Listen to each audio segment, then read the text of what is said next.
Inshallah, we'll continue from where we left last week. Now, the next disease, or spiritual malady of the heart, is described in this book. Now, you will notice that the author has gone into quite a bit of detail with regard to this. And this is envy. And that's why, because envy is so common, is so rife among society, that's why the author has gone into much more detail with regard to this illness compared to others. So we will start off, inshallah, with the definition of envy. So when we say envy, what do we mean? What is envy to you? Anybody want to? Yes? Not being pleased with what Allah has given you and wanting what others have. Not being pleased with what Allah subhanahu wa ta'ala has given you. Yeah, and what did you say next? And just wanting what others have. What others have. Okay. MashaAllah, that's pretty much it. Anybody else got any other thoughts with regard to it? Okay, first we'll go. The actual English word, in Arabic we say hasad. In English, some translate it as envy, some translate it as jealousy. Now we'll analyze the two words. So it comes from this, it's an emotion that occurs when a person lacks another's superior quality, achievement or possession, and then either desires it or wishes that the other lacked it. And we'll come back again to this definition. Now what's interesting I found when I was researching this, that everybody, Bertrand Russell, and like even in society, it is well known through, by psychologists, that envy is one of the most potent causes, as he says here, one of the most potent causes of unhappiness. He's written a book about happiness and how to achieve happiness. And this is one of the quotes I lifted from his book. And that's quite interesting, because he says that not only is the envious person rendered unhappy by his envy, but they also wish to inflict misfortune on others. So it is something that does not leave that person at ease, nor does he want to leave others at ease with regard to this. Now some others will translate envy with the hasad as jealousy. Now there is a slight difference between the words envy and jealousy. So jealousy is also an emotion, and the word typically refers to the negative thoughts and feelings of insecurity, fear and anxiety over an anticipated loss of something of great personal value. So a person loses it. So these are the two in English, as we say, envy and jealousy. Although what's interesting is through the time, these two words have actually merged, and they almost, what is now referred to as jealousy is then also referred to as envy. Although strictly speaking, they're slightly different. But in today's languages, most of the time you will hear, that وَمِن شَرِّ حَاسِدٍ إِذَا حَسَدٍ, from the, we translate it as from the evil of a jealous person when that person manifests his or her jealousy. So anyway, this is just something with regard to the dictionary. Now that's the Arabic word, hasad. And why he has expanded quite a bit on this topic is because, according to ulama, hasad is the root of all diseases. Some have said that the parent disease of hasad, which is called tama, covetous, to covet something, then that is the actual root. But whatever it is, definitely hasad is something, like we will see, is something that is we really, really need to look within ourselves more. Another thing with regard to hasad, it was the first sin ever committed. The ulama of the opinion let's see, when Shaitan, Iblis, when he was asked to bow down before Adam alayhi salam, then he refused. So Allah had told him, Iblis, bow down, and Allah mentions this many a time in Quran. So Allah subhanahu wa ta'ala said to Adam alayhi salam, to Shaitan, that bow down to Adam. And he didn't do so on the basis of this disease that had consumed him, and that was hasad. And this is what is it, that enviers develop a mindset that makes it impossible for them to admit they are wrong. The person who has hasad, that person must be always right, especially with regard to the person who he or she is envying. And in the story of Adam and Iblis, it shows that, see, Iblis was given the opportunity to ask for forgiveness. Allah, but because of this quality in him, this hasad in him, and also another quality of pride in him, he obviously refused to ask for forgiveness from Allah subhanahu wa ta'ala. Anyway, in Arabic, like Allah says in the Quran, we call him hasid, a person who has hasad, or hasud. And mahsud is the object of a person's envy. So this is just some Arabic terms that the author has mentioned. Anyway, carrying on, why is it important for us to understand and know the danger that lurks? See, Allah subhanahu wa ta'ala teaches us in Surah Al-Falaq, وَمِن شَرِّ حَاسِدٍ إِذَا حَسَدٍ. That Allah says, seek refuge in Allah from the evil of the envier when he envies. So when a person envies somebody, there is some sort of evil that is manifested, that comes out from that.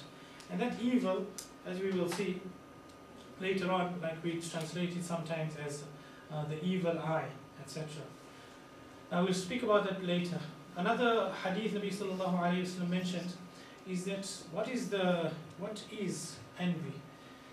And what is the harms of envy? So he mentions that, see, that envy consumes good deeds the way a fire eats dry wood. So if there's a person who has this quality, hasad, within himself or herself, then the good deeds a person has done so much to try and get, just by having this and manifesting this quality, then that will eat up a person's good deeds. Nabi of Allah ﷺ has mentioned this. Now coming back to why people envy, like Sister mentioned also, when a person has something, a blessing, then that person who does not have that blessing, who has less of that blessing, starts to envy the person who has that blessing. And that's why Nabi of Allah ﷺ has said that, look, every possessor of any blessing is envied. Now, while it is believed that envy can bring about harm to the one envied, ultimately it is the envier who is harmed the most. And this again is from the hadith when we have the Quranic ayah where we say that when the person does hasad, then that has an effect on the person, the mahsud, the object of a person's hasad. In which way? The Prophet said, sallallahu alaihi wasallam, said that the evil eye is true. Now let us understand this point. So once, and like that many a time, you may notice the evil eye, al-ayn. And we of Allah said, al-aynu haq. So understanding what is this, that when a person has hasad, then that person, we say his eye fell on that thing, and because of that, that person became ill, or this person suffered some sort of loss. Now in Islam, we do accept that the evil eye is true, and in many traditions, when a person looks at another person with the eye of jealousy, then something can befall that person. But we must remember that ultimately, the true harm is on the person who does envy. And obviously, the harm that will befall the person who has been envied is not his or her fault. If somebody, Allah has given them a blessing, then it is from Allah, it's not his or her fault. But how to protect oneself against evil eye is, first of all, whenever a person sees something, that is strikingly beautiful, or just captures a person's eye, then a person should say very simply, Masha Allah. Masha Allah. La quwwata illa billah. The Nabi of Allah alayhi salatu wasalam said, this protects the person, the object, from the evil eye. And similarly, a person should read every time after Fajr and after Maghrib Salah, the last three rules. Qul huwallahu, Qul a'udhu birabbil falaq, Qul a'udhu birabbin nas. This is very efficacious in warding off the evil eye that is mentioned in the hadith. Now let us see what is the reality of hasad. So hasad is something that when somebody desires that another person lose a blessing, so somebody cannot take it, that why that person has a better house, a better car, a better job, why is that person being promoted, not me? Why does that person have a position, not me? To the extent that people hope that some sort of crisis will separate that couple. Why are they so happy? Why not me? Huh? So this is hasad. And it reaches a point, my dear brothers and sisters, that the envier would himself, if possible, himself or herself, do something or make some kind of rules, some kind of plan, so that person is deprived of that blessing that person is jealous or envious of. So this is the reality of what hasad is. Now what a person must remember is that hasad is, like we mentioned, upon a ni'mah, a blessing that Allah has given somebody else, whether it's a house, a car, a job. Remember, everything is from Allah. Kullu min indillah. Whenever a person gets a promotion, then Allah has accepted. First Allah has said okay, and that's when the person gets it. When a person got a house, when a person got anything, Allah first sanctioned it and said okay to it before that person actually got it. Now this is what we have to remember. That the blessing is something that Allah bestows. That's why one name of Allah is Al-Mun'im, the one who gives the blessings. And then when we envy somebody, what are we saying in essence? That when we desire that that person lose that blessing that Allah gave him or her. So Allah gave that person that house, the promotion, that better result than I did, right? And now we envying that person, then we are actually almost like objecting to Allah's distribution. Why did you give that person that? Why not me? So we're actually objecting against the knowledge of Allah. We're actually objecting against the hikmah of Allah, thinking, na'udhu billah, that Allah did it wrong. It shouldn't have been him or her. It should have rather been me. So this is why hasad is such a terrible disease. So this is more or less what I've just mentioned.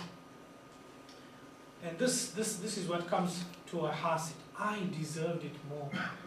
Why did he get it? Why did she get it? I was the one who should have got it. And this is that terrible thing.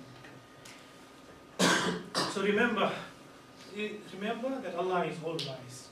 He gives to people, and if one questions the blessings a person has received, then he's actually questioning the giver.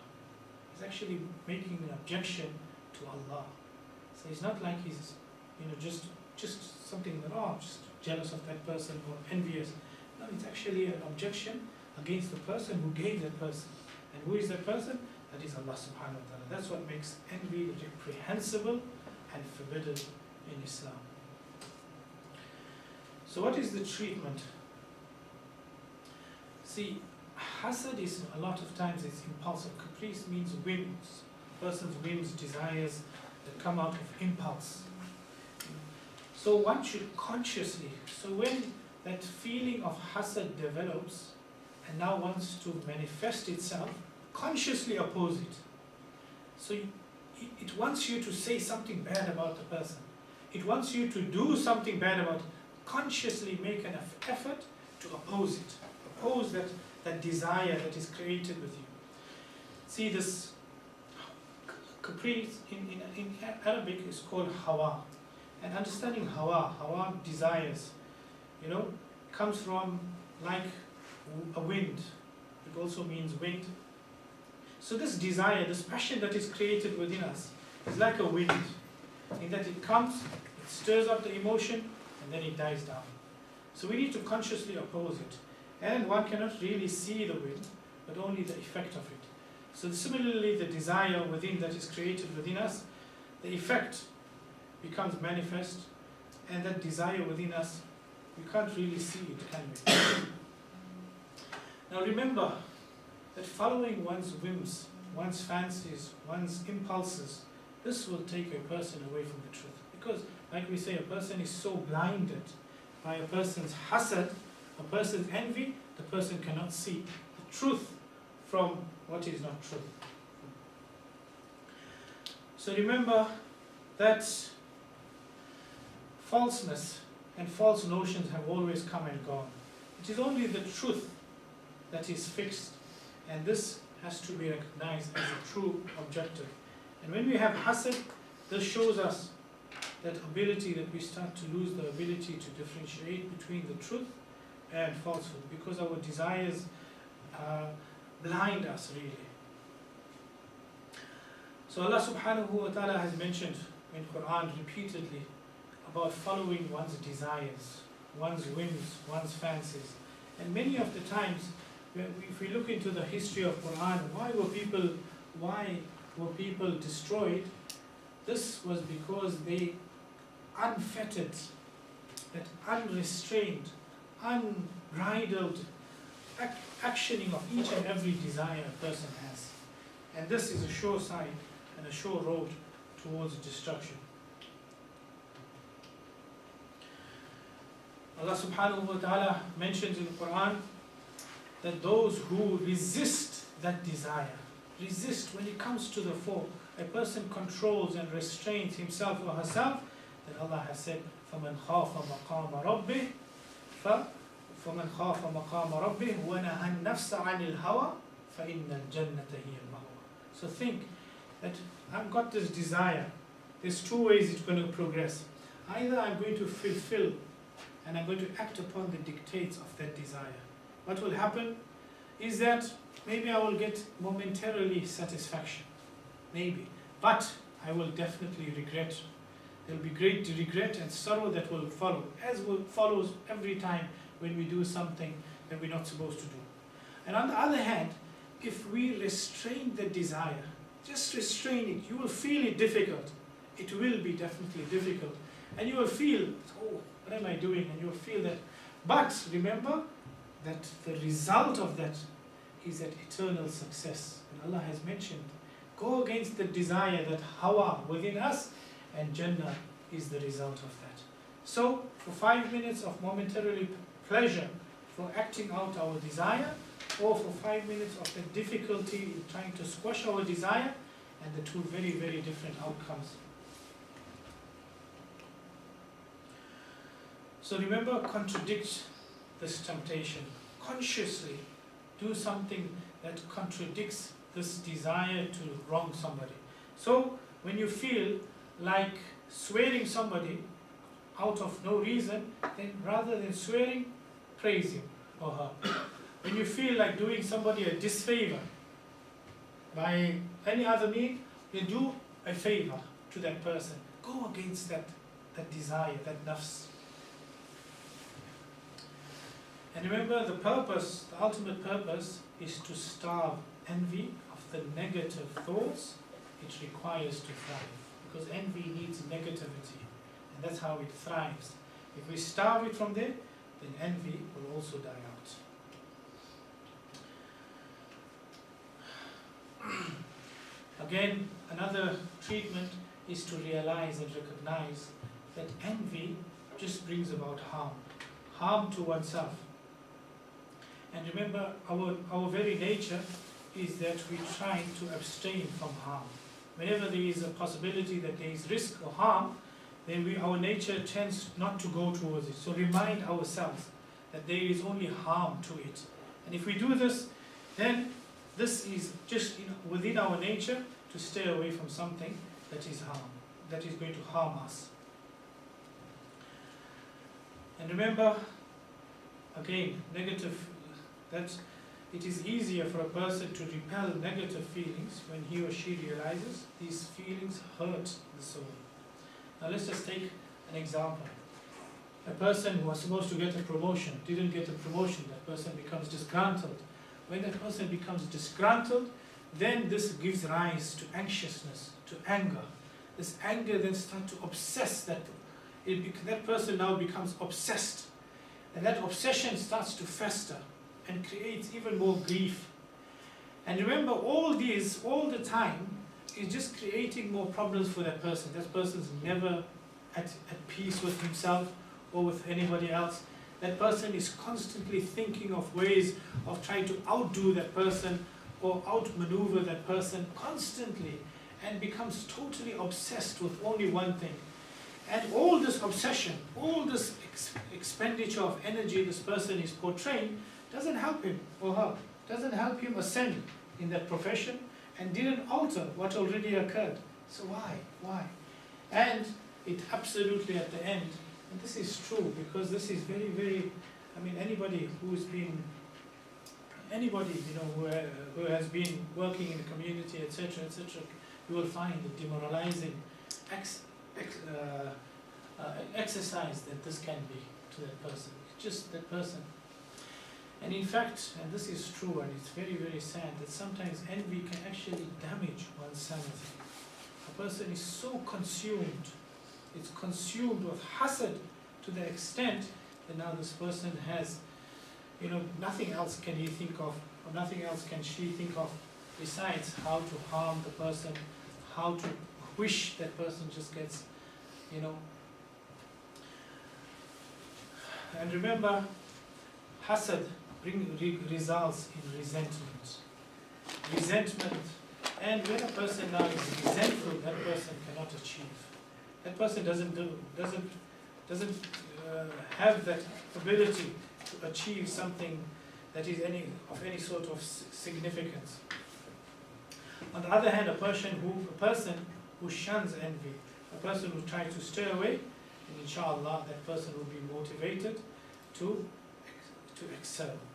So remember, the end result of hasad is truly, and you will notice this again, a person who has been consumed with hasad, it just results in depression and resentment.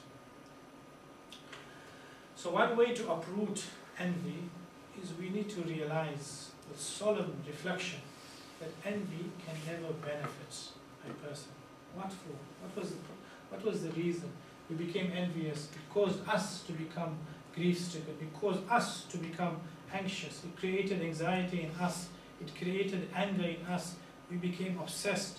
The person who we envied, that person got another promotion. That person went even better and higher. It didn't alter the past. It didn't stop that person, and we're just creating trouble for ourselves. And this is how most of these diseases you will see manifest itself. But the harm is primarily to ourselves. Now, what are the signs that this might be lurking within ourselves? The signs of envy, hasad being in our life. A lot of times, we criticize, you know, and we with great rhetoric, we criticize somebody with, and ostensibly, why we're criticizing so and so is because of moral outrage. We try to show that we are those who are morally, have a very strong moral compass. And we are doing this because it's a moral outrage, you know. But a lot of times when we criticize and then we reflect why we criticize so and so, we might find that the root was not, you know, that was a morally outrageous thing to do or say, but the root is envy. That's why, you know, a person will look at somebody who has, Allah has given a lot of blessings, wealth, etc. And a person will say these flippant comments, you know, that person has so many worldly positions, or that country has, look at that worldly position that country has. And what about us? You know? Now this is just a dialogue of envy. We must be very careful when we make comments about somebody else, and especially criticism. So remember, the issue is comparing. So the issue is comparing what one has with what another has. And what does that mean? And that only fuels envy and brings about no positive impact. Now remember, so does it mean we should not criticize anybody? No, the point here is that, remember, what is the purpose of criticism? It should be constructive rather than destructive. So if it is constructive criticism, by all means, but if the purpose is destructive, and remember, we truly must be honest with ourselves. When we criticize, what is our purpose? Is it we want to bring some sort of constructive progress, or is it just out of envy for some sort of way to try to destroy that person, position, whatever it is that person has? So this is very important in analyzing whether this is within us or not.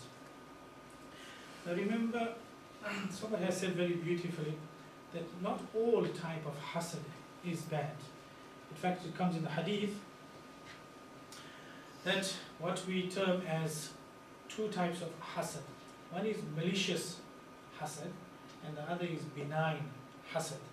So malicious hasad, obviously that is not right because it's got a malicious intent. But benign, some ways can be actually good. Now let us look at the hadith. Nabi Sallallahu Alaihi Wasallam said, if you have envy, do not wrong others. So here he's showing us the cutting off point.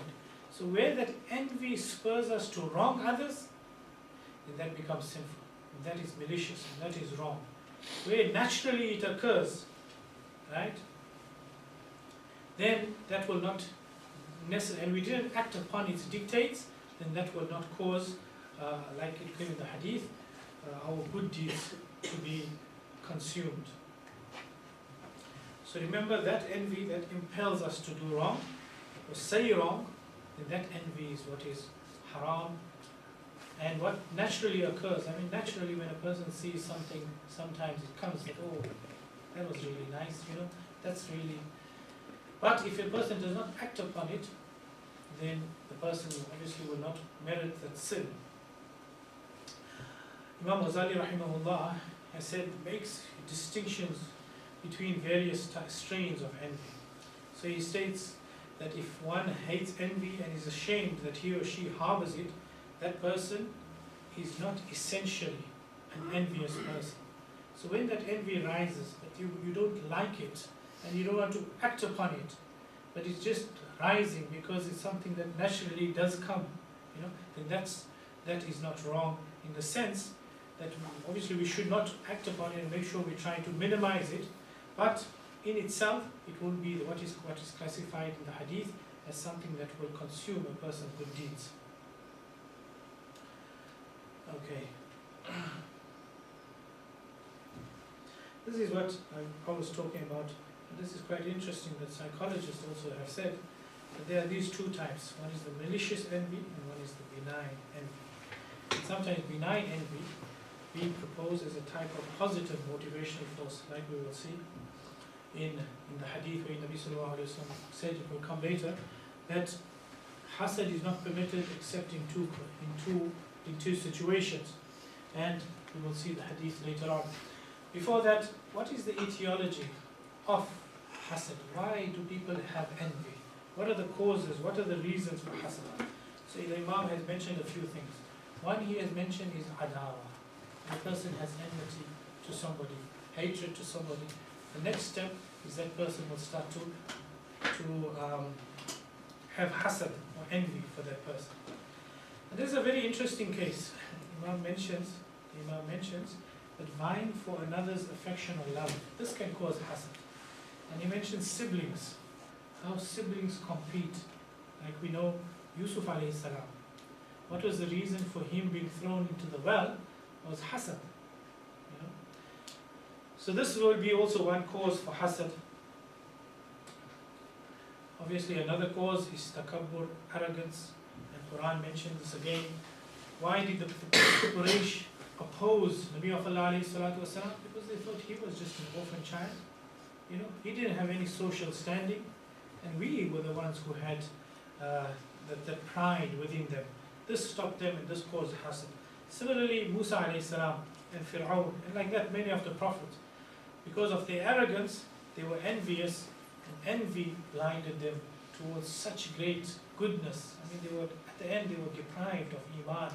At the end they were deprived of eternal bliss.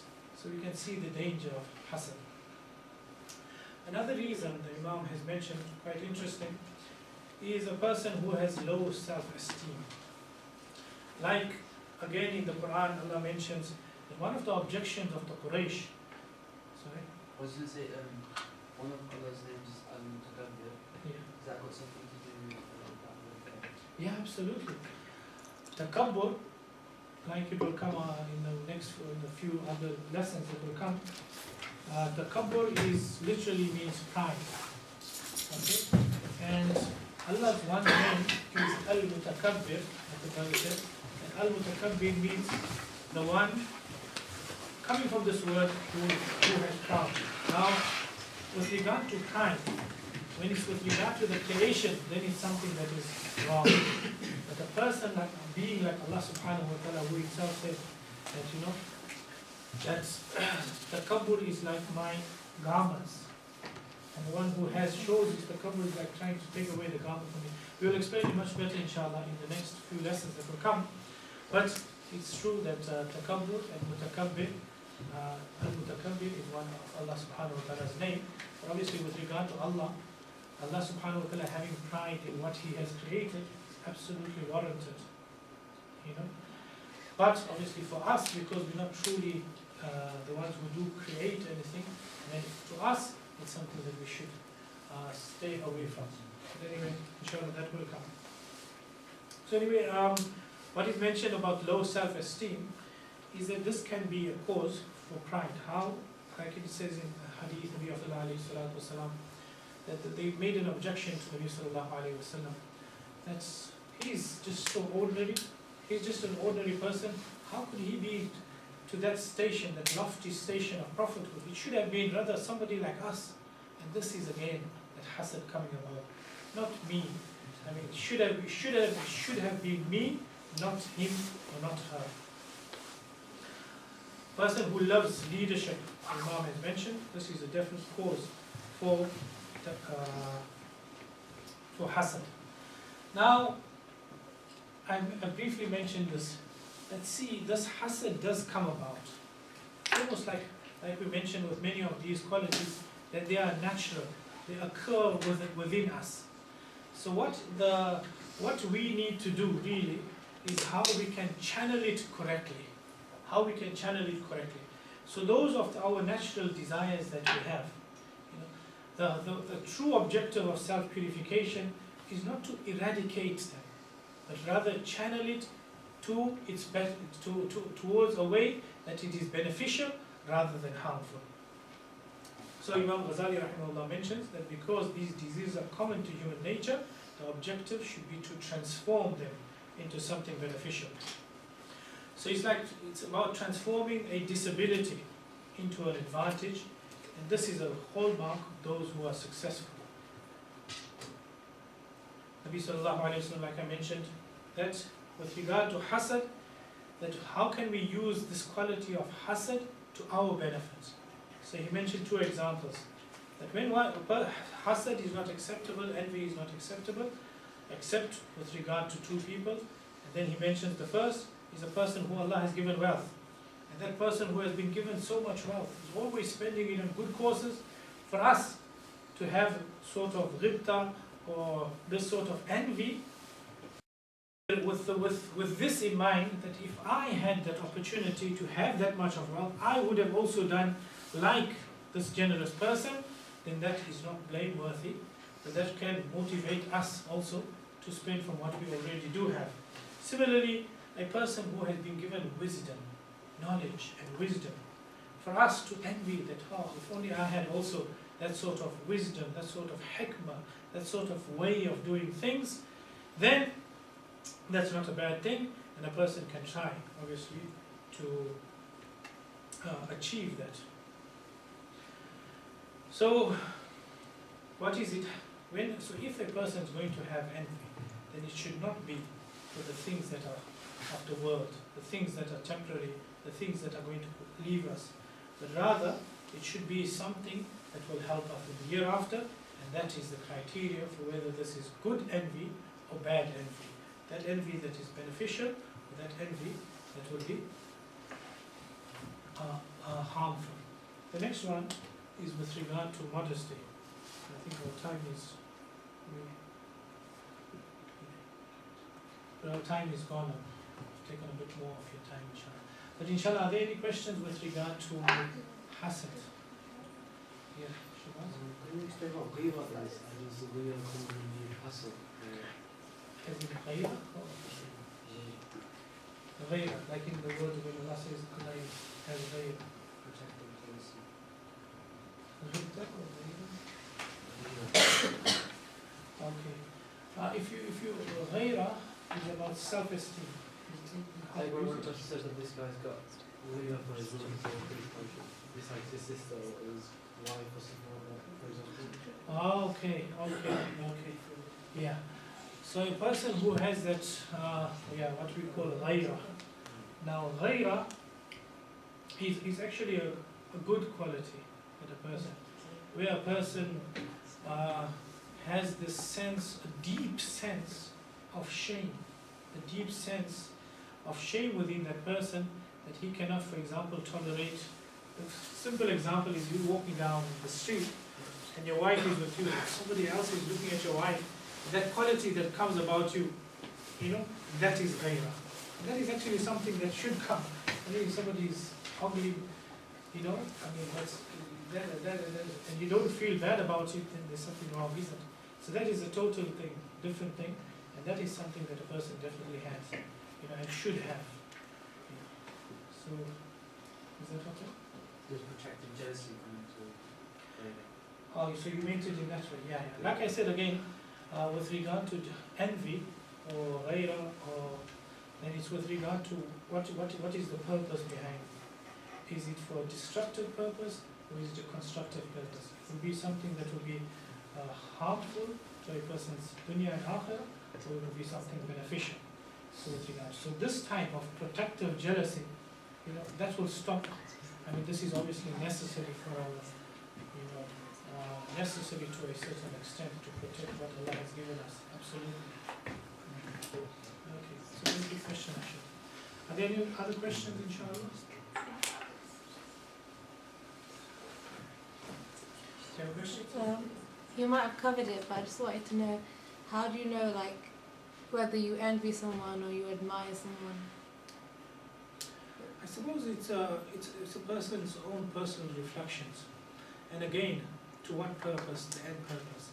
So if you envy somebody, and that blameworthy envy is that you want that person to come to some sort of harm.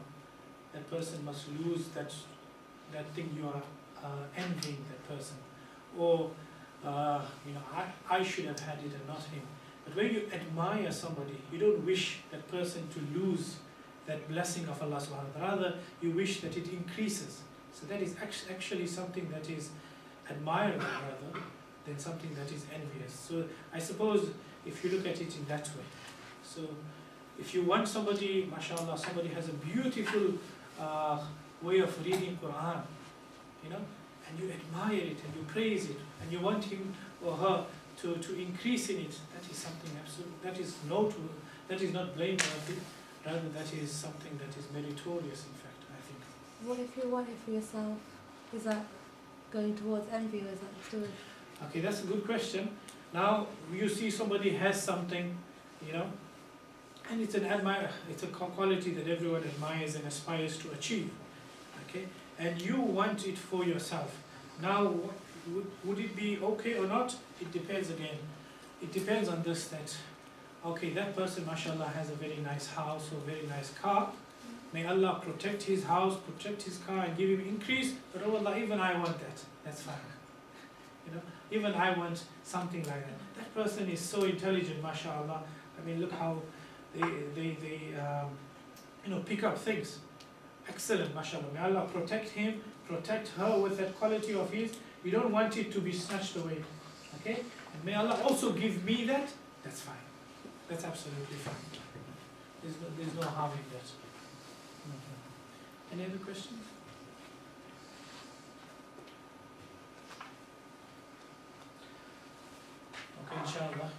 questions, inshallah, then we can inshallah end for tonight, inshallah.